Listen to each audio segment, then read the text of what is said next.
పట్నంలో భోజన ప్రియులకు కొదువేం లేదు. దునియాలో దొరికే వంటకాలన్నీ తినాలని పోటీలు వాడి మరి తింటుంటారు కొందరు. ఇక ఆ సుంటోలకు తగ్గట్టు వంటకాలు తయారు చేసే రెస్టారెంట్లోళ్ళు హోటల్లోళ్ళు సుతం హైదరాబాద్లో బొచ్చడని ఉంటాయి.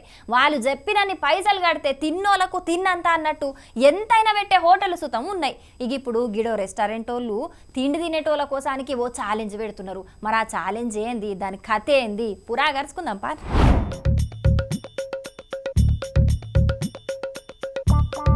వావ్, ఆ మండి బిర్యానీ చూస్తుంటేనే నోరూరుతున్నదిలే. మీకే కాదు, బిర్యానీ ప్రియులు ఎవ్వలకైనా దాన్ని చూడంగానే ఓ పట్టు పట్టాలని అనిపిస్తుంది. ముందుగల ఓ 2 లెగ్ ఫ్రై పీసులు దంచినాకనే మాట అంటారు. అసలు ఇంతకు ఆ ఛాలెంజ్ ఏంది, దాని కథ ఏందనేది దాన్ని పెట్టిన అన్ననే చెప్తున్నాడు. ఈనుండ్రి గిస్మత్ జైలు మండి ఈసారి సరికొత్తగా మండీ ఛాలెంజ్ అనేది అందరికి ముందు తీసుకురావడం జరుగుతుంది.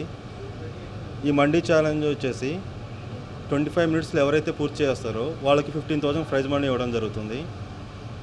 ఇది చికెన్ మండి ప్రొవైడ్ చేస్తాము. దీంట్లో ఫైవ్ చికెన్ పీసెస్ వస్తాయి. దాంతోపాటు మండీ రైస్ ఉంటుంది, మైనీస్ ఉంటుంది, ఫ్రైడ్ ఆనియన్స్ ఉంటాయి, డ్రై ఫ్రూట్స్ ఉంటాయి.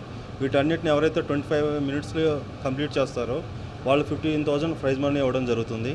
ఇన్నారా, ఇన్ని తీర్ల వంటకాలన్నీ తినచ్చు అన్నట్టు. ఒక్కటే దెబ్బకు 2 పిట్టలన్నట్టు. ఇటు తిండికి తిండి, అటు పైసలకు పైసలు అన్నట్టు. మరిగా 25 నిమిషాల్లో మొత్తం తినగలుగుతున్నాం అనుకున్నోళ్ళు కుత్కేలకు వచ్చేదాకా తిని బేవుమని మంచిగానే పైసలు కూడా సంపాదించుకొని రాపోన్రిగా. కానీ ముందుగల గిస్మత్ జైలు మండి రెస్టారెంట్ లో మీరు పేర్లు రాయించుకోవాలన్నట. రాయించుకున్నోళ్లకు పోటీ పెట్టి చెప్పిన యాళ్లకు తిన్నోళ్లకు 15,000 రూపాయలు ఇస్తారట. మొత్తానికైతే జనాలను హోటల్ రెస్టారెంట్లకు రప్పించుకునేందుకు ఓనర్లు తీర్ల ఇకమతులు పడుతున్నారు. జైలు మండి అని, ట్రైన్ ఫుడ్ అని, బకిట బిర్యానీ అని, 4AM బిర్యానీ అని రకరకాల పేర్లు పెడుతున్నారు. అట్లనే ఆ హోటళ్ల సుతం డెకరేషన్లు ఎరైటీగా చేసి ఒకటి తిందామని వచ్చే జనాలను 2 తినేటట్టు చేస్తున్నారు. ఏం చేస్తారు మరి, మార్కెట్ల పోటీ అట్లున్నది కాబట్టి ఓనర్లకు తప్పుతలేదు పోన్రి.